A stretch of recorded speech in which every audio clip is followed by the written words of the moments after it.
Halo semuanya, kembali lagi di tutorial Akademik Matbis. Nah, pada kesempatan kali ini aku mau membahas soal-soal mengenai topik yang baru nih, yaitu topik persamaan diferensial orde 2.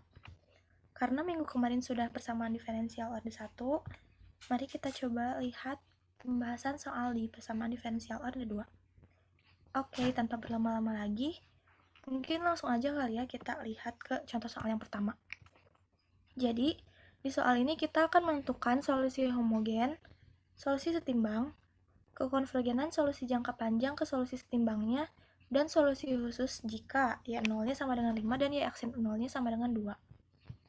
Oke, kita lihat dulu soal yang pertama. Di sini ada 3y aksen plus 6y minus 9y sama dengan 18. Ini sepertinya typo ya teman-teman, ini 18. Oke. Kalau begitu, kita ingat-ingat lagi ya, kalau misalkan untuk persamaan diferensial ini, pertama-tama untuk mencari solusi homogen, kita perlu membuat terlebih dahulu persamaan karakteristiknya. Gimana sih cara membuat persamaan karakteristik? Untuk simpelnya, mungkin gini ya, ini ya aksen, ini kan dia double aksen gitu ya. Nah, ini kita ganti jadi R kuadrat. Terus kalau misalkan di sini Y aksen, berarti kita gantinya jadi R aja gitu. Terus kalau misalkan di sini Y, berarti itu di sininya hanya konstantanya saja. Gitu. Berarti ini bisa kita ubah menjadi 3R kuadrat plus 6R min 9 sama dengan 0.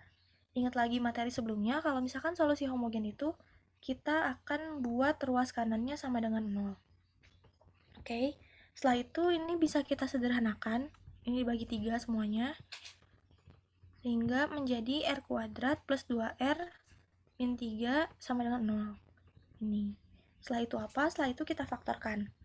Ini pemfaktoran biasa ya. Nah, setelah pemfaktoran tadi kita dapatkan R1 dan R2-nya itu ada R1-nya min 3 dan R2-nya itu 1. Nah, ini kan berarti akarnya itu merupakan dua akar real yang berbeda ya. Yang 1 min 3, yang 1 1 gitu. Nah, jadi bentuk solusi homogennya itu adalah A dikali R pangkat R1 dikali T ditambah B dikali E pangkat R2 dikali T. Nah, tinggal kita substitusi nilai R1 dan R2 yang didapatkan tadi. Sehingga solusi homogennya adalah A dikali E pangkat minus 3T ditambah B dikali E pangkat T. Oke, kalau solusi homogen itu selesai sampai di sini ya. Terus, kita lanjutkan untuk mencari solusi setimbangnya. Nah, gimana sih untuk mencari solusi setimbang? Cara mencari solusi setimbang itu kita lihat terlebih dahulu dari ini ruas kanannya. Nah, di materi juga ada apabila ruas kanannya itu suatu konstanta, berarti solusi setimbangnya itu adalah K per B. Dengan A di sini adalah koefisien dari Y aksen, terus B di sini adalah koefisien dari Y, dan K di sini adalah konstanta di ruas kanannya tadi. Jadi A-nya di sini adalah 2, B-nya min 3, dan K-nya 6. Tinggal kita substitusi ke rumus ini, K per B. Jadi K-nya kan 6 ya, dibagi B-nya min 3. Sehingga solusi setimbangnya adalah min 2. Oke, gimana nih dengan solusi umumnya gitu? Nah, solusi umum merupakan gabungan dari solusi homogen dengan solusi setimbangnya atau penjumlahan dari solusi homogen dan solusi setimbangnya. Oke, kalau begitu kita tinggal substitusi saja. Tadi solusi homogennya segini, sampai sini.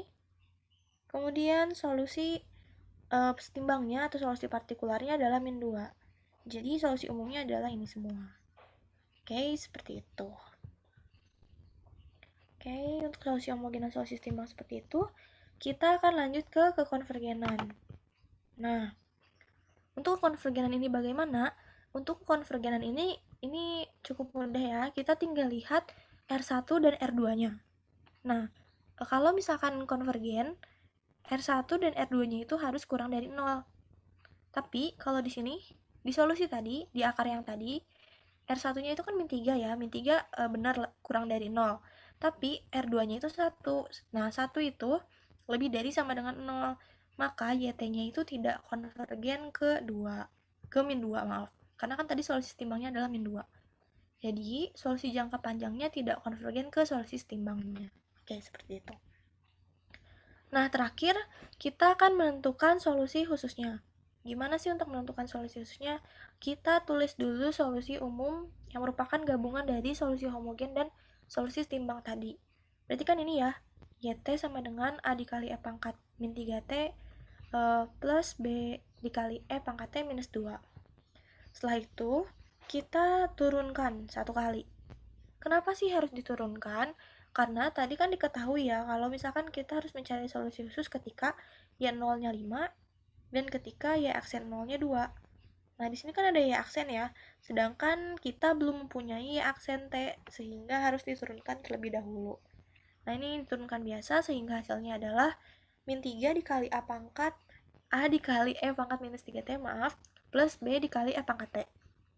Nah, setelah itu seperti apa? Setelah itu kita lihat syarat yang tadi. Pertama kan y nolnya sama dengan 5 ya, yang ini. Nah, berarti kita substitusi t sama dengan 0 ke persamaan yt ini. Sehingga kita bisa tulis a dikali e pangkat min 3 dikali 0 kan 0 ya, jadi a dikali e pangkat 0 plus b dikali e pangkat 0 juga minus 2 sama dengan 5. Nah, didapatlah hasilnya adalah a plus b sama dengan 7. Ini adalah persamaan yang pertama. Kemudian untuk persamaan keduanya, kita gunakan syarat yang kedua, yaitu syarat y aksen 0 sama dengan 2. Kita substitusi lagi nilai t-nya ke persamaan y aksen t ini, sehingga didapatlah min 3 dikali a dikali e pangkat 0 ditambah b dikali e pangkat 0 sama dengan 2, dan didapat hasil akhirnya adalah b sama dengan 2 plus 3a. Nah, setelah itu kita bisa substitusi persamaan 2 ini ke persamaan yang pertama. Kenapa? Karena kan ini udah berbentuk B sama dengan ya. Berarti kita bisa gantikan B di persamaan pertama ini dengan ini, 2 plus 3A. Gitu. Oke, kita lihat sebelah sini. Tadi disubstitusi, sehingga didapatlah A-nya itu adalah 5/4. Ini menyelesaikan persamaan biasa. Nah, setelah dapat A-nya 5/4, substitusikan lagi nih nilai A tadi ke persamaan yang kedua, biar kita bisa tahu nilai B-nya berapa. Setelah disubstitusi, ternyata nilai B-nya adalah 23/4. Berarti, solusi khususnya adalah ini nih, solusi umumnya, cuma kita masukkan nilai A dan B-nya, sehingga solusi khususnya adalah 5/4 dikali E pangkat minus 3T, ditambah 23/4 dikali E pangkat T minus 2. Gitu. Jadi, intinya apa? Inti dari solusi khusus ini apa gitu ya? Inti dari solusi khusus ini adalah mencari konstantanya, mencari A dan B-nya gitu. Dan akhirnya didapatlah solusi yang sudah mengandung konstanta berupa angka gitu. Oke, semoga sampai sini bisa dipahami ya. Mungkin untuk lebih jelas lagi, kita akan menentukan lagi hal yang seperti tadi. Kita ulang ya. Jadi kita akan mencari solusi homogen, terus kita akan mencari solusi setimbang, kekonvergenan solusi jangka panjang ke solusi setimbang, dan solusi khusus jika y 0 sama dengan 5 dan y aksen 0 sama dengan 2. Perintahnya masih sama seperti tadi, cuma soalnya kita ganti. Oke, soalnya adalah ini, y aksen plus 2/3 y aksen plus 1/9 y sama dengan 2. Oke, nah di sini lagi-lagi, hal pertama yang harus kita lakukan adalah membuat persamaan karakteristik. Berarti ini kita rubah menjadi R kuadrat plus 2/3R plus 1/9 sama dengan 0. Oke, setelah itu difaktorkan ternyata didapatlah R1 dan R2-nya itu merupakan angka yang sama, yaitu minus 1/3. Kita tahu kalau misalkan dia merupakan, atau akarnya merupakan dua akaril kembar gitu ya, berarti solusi homogennya itu bentuknya adalah ini. Ada tambahan, apa bedanya sama yang tadi gitu ya? Ada tambahan T di sini. Nah, ini bedanya. Oke. Terus tinggal kita substitusi nilai R1 dan R2 yang didapat tadi. Sehingga didapatlah ini solusi homogennya. Oke. Setelah itu, kita akan mencari solusi setimbangnya. Lagi-lagi nih, karena ruas kanannya itu merupakan suatu konstanta, jadi kita mencari solusi setimbangnya itu menggunakan rumus K per B. Oke, kita data dulu A, B, dan K-nya seperti tadi. A-nya itu ingat-ingat lagi, itu merupakan koefisien dari Y aksen, terus B-nya itu merupakan koefisien dari Y, dan K-nya itu merupakan konstanta di ruas kanannya. Sehingga ketika kita substitusi, solusi khususnya didapat 18.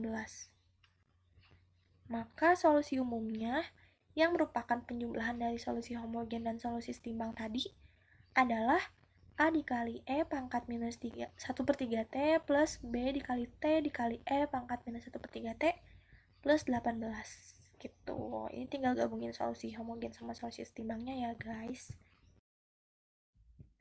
Oke, kita lanjut ke mencari solusi khususnya. Nah, seperti tadi, untuk solusi khususnya kita tulis dulu solusi umumnya yang merupakan gabungan dari solusi homogen dan solusi setimbangnya. Kemudian kita turunkan satu kali, kita cari aksen T-nya agar bisa kita masukkan ke syarat yang awal tadi, yaitu Y0 sama dengan 5 dan Y aksen 0 sama dengan 2 gitu ya. Kayak ini merupakan hasil penyederhanaannya ya. Kemudian kita substitusi lagi ke ini substitusi T sama dengan 0 ke YT-nya, sehingga ini langsung ya ternyata, karena kan solusi ininya B, T, ada ini kan, ada T-nya ya, terus kalau T-nya 0 ini bisa jadi 0 dan kita bisa dapatkan langsung nilai A-nya yaitu minus 13. Setelah itu kita substitusikan ini ya syarat yang kedua yaitu Y aksen 0 sama dengan 2, substitusikan T sama dengan 0-nya, kemudian substitusikan juga nilai A-nya. Nilai A-nya kan min 13 ya, sehingga kita dapatkan nilai B-nya yaitu 19 per 3. Dan solusi khususnya adalah tinggal kita substitusi nilai A dan B yang tadi kita dapat ke solusi umumnya. Sehingga didapatlah YT sama dengan minus 13 dikali E pangkat minus 1 per 3T ditambah 19 per 3T dikali E pangkat minus 1 per 3T ditambah 18. Oke, seperti itu. Semoga lebih kebayang ya dengan dua contoh soal yang udah cukup lengkap tadi, dimulai dari solusi homogen sampai ke solusi khususnya gitu. Oke, setelah dua contoh tadi, kita akan lanjut untuk menentukan solusi umum lengkap. Ini tuh sebenarnya nggak terlalu jauh beda ya sama yang tadi, mirip-mirip gitu step dan cara-caranya. Mungkin yang ini nggak pakai konvergenan dan ruas kanannya itu bukan sebuah konstanta gitu ya, bukan suatu konstanta. Nah, oke, kita lihat terlebih dahulu. Yang pertama, ini soalnya itu adalah 3Y double aksen plus 6Y aksen min 9Y sama dengan 18 E pangkat 2T. Nah, untuk solusi homogennya biasa kita bentuk dulu persamaan karakteristik, kemudian kita sama dengankan 0. Nah, setelah itu kita faktorkan dan didapatlah akarnya itu ada R1-nya 1 dan R2-nya itu min 3 yang merupakan dua akaril yang berbeda, sehingga solusi homogennya adalah A dikali E pangkat T ditambah B dikali E pangkat minus 3T. Nah, untuk solusi partikularnya, karena ruas kanannya itu bukanlah suatu konstanta, maka kita misalkan YPT-nya itu sama dengan C dikali E pangkat 2T. Nah, terus kita turunkan, kita cari aksen P dari T-nya, dan kita juga cari Y double aksen P dari T-nya. Berarti didapatlah ya aksen PT-nya itu 2 dikali C dikali E pangkat 2T, dan ya double aksen PT-nya itu adalah 4 dikali C dikali E pangkat 2T. Kenapa sih kita harus mencari ini gitu ya? Karena ini akan kita substitusikan ke persamaan awalnya atau ke persamaan yang ada di soal ini nih. Nah, ini kita substitusi, bisa dilihat dari sini. Ini kesini itu disubstitusi ya, double aksennya itu yang ini, ya aksennya itu yang ini, dan Y-nya itu adalah yang Y-nya itu adalah yang ini gitu ya. Sehingga setelah itu kita masukkan, dan ini aljabar biasa ya, dan didapatlah nilai C-nya itu adalah minus 18 per 15 atau bisa disederhanakan menjadi minus 6 per 5. Nah, jadi YPT-nya itu adalah minus 6 per 5 E pangkat 2T, karena kita tinggal substitusi nilai C tadi ke YPT yang kita misalkan di awal gitu. Sehingga solusi umumnya yang merupakan lagi-lagi gabungan dari solusi homogen dan solusi partikularnya adalah ini. Tinggal dijumlah ya, yang ini tadi HT-nya ditambah YPT-nya yang ini. Seperti itu. Oke. Setelah itu kita lanjut masih menentukan solusi umum lengkap ya biar lebih kebayang. Kita lihat contoh soal selanjutnya. Ini contoh soalnya adalah Y double aksen ditambah 3Y aksen minus 4Y sama dengan 2 dikali E pangkat T. Sama, untuk stepnya kita cari dulu solusi homogennya dengan menentukan persamaan karakteristiknya. Setelah itu kita mencari akarnya, didapat akarnya itu adalah R1-nya minus 4 dan R2-nya itu adalah 1. Lagi-lagi karena ini merupakan dua akar real yang berbeda, maka solusi homogennya itu bentuknya seperti ini dan kita bisa substitusi nilai R1 dan R2-nya sehingga didapatlah hasil A dikali E pangkat minus 4T ditambah B dikali E pangkat T. Nah, untuk solusi partikularnya sendiri, kita misalkan seperti tadi, yaitu PT-nya itu CE pangkat T. Sesuai ini ya, sesuai yang di ruas kanan ini. Namun, kita bisa lihat bahwa bentuk CE pangkat T ini sudah ada di solusi homogennya, itu yang ini ya. Karena kan B sama C itu sama-sama konstanta gitu ya, jadi ini merupakan bentuk yang sama. Sehingga kita ganti pemisalan YPT-nya itu menjadi C dikali T dikali E pangkat T.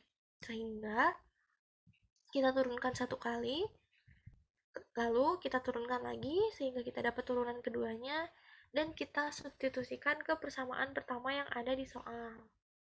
Ya, setelah itu kita aljabar biasa dan didapatlah C-nya itu adalah 2/5.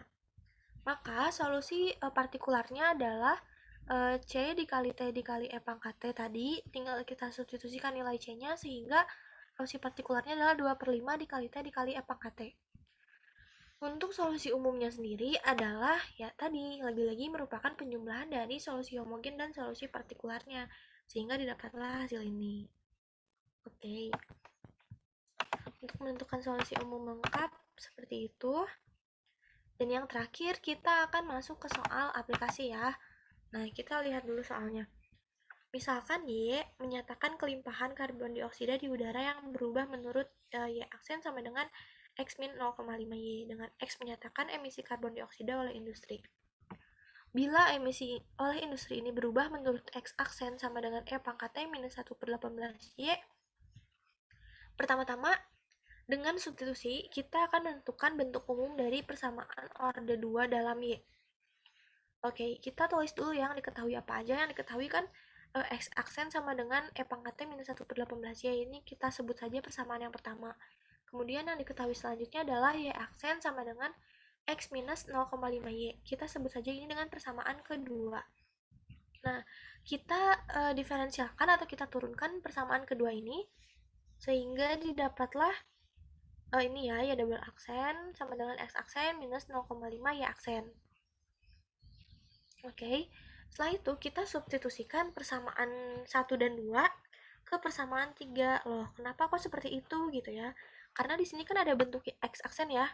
Terus di sini juga ada bentuk Y aksen yang bisa disubstitusi dari persamaan pertama yang ini adalah X aksen sama dengan dan Y aksen sama dengan di persamaan kedua.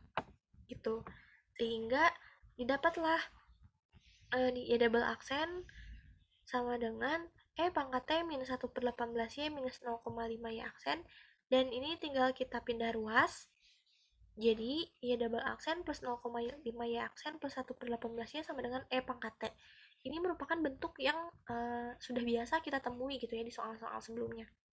Nah, lanjut yang B-nya itu kita menentukan solusi homogen dari soal bagian A. Berarti kita tentukan solusi homogen dari ini, dari persamaan yang terakhir tadi. Lagi-lagi caranya adalah bentuk persamaan karakteristiknya kemudian difaktorkan ya, sehingga hasilnya didapat R1-nya itu minus 1/6 dan R2-nya itu minus 1/3. Oke, again, karena ini merupakan dua akar real yang berbeda, maka solusi homogennya itu adalah ini, AE pangkat R1T ditambah BE pangkat R2T. Tinggal substitusi R1, R2-nya. Oke. Nah, lanjut yang ketiganya itu kita diminta solusi partikularnya ya. Solusi partikular. Ayo, masih ingat nggak solusi partikular kayak gimana? Nah, solusi partikular itu ya lagi-lagi kita misalkan dulu YPT-nya. Kenapa? Karena tadi ruas kanannya itu kan ini ya bukan konstanta, tapi ruas kanannya itu adalah E pangkat T. Sehingga kita misalkan solusi partikularnya itu adalah C dikali E pangkat T.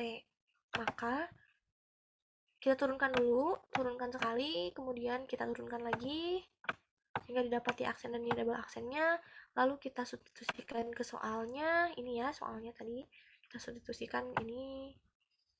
Lalu didapatlah C-nya itu 9/14. Sehingga solusi partikular atau solusi khususnya adalah 9/14 dikali E pangkat T. Terakhir yang ditanya itu kan solusi umum ya. Coba kita lihat dulu untuk memastikan. Yang ditanya adalah solusi umumnya setiap waktu. Ya, tentu saja solusi umum merupakan penjumlahan dari solusi homogen dan solusi partikularnya. Sehingga didapatlah, aduh maaf kepencet guys. Sehingga didapatlah hasil akhirnya itu adalah yang ini. Tinggal dijumlah ya, IHT dan YPT-nya. Oke, mungkin soal aplikasi tadi merupakan penutup dari pembahasan kali ini. Oke, terima kasih atas perhatiannya. Mohon maaf apabila ada salah-salah kata ya. Apabila ada pertanyaan, boleh langsung ditanyakan saja. Dan jangan lupa juga cek link dari Akademik Asrama untuk keperluan-keperluan akademik lainnya. Dan jangan lupa juga join grup Akademik Asrama ya guys, kalau misalkan belum join. Oke, sekian dari aku. Terima kasih. Sampai jumpa lagi di tutorial selanjutnya.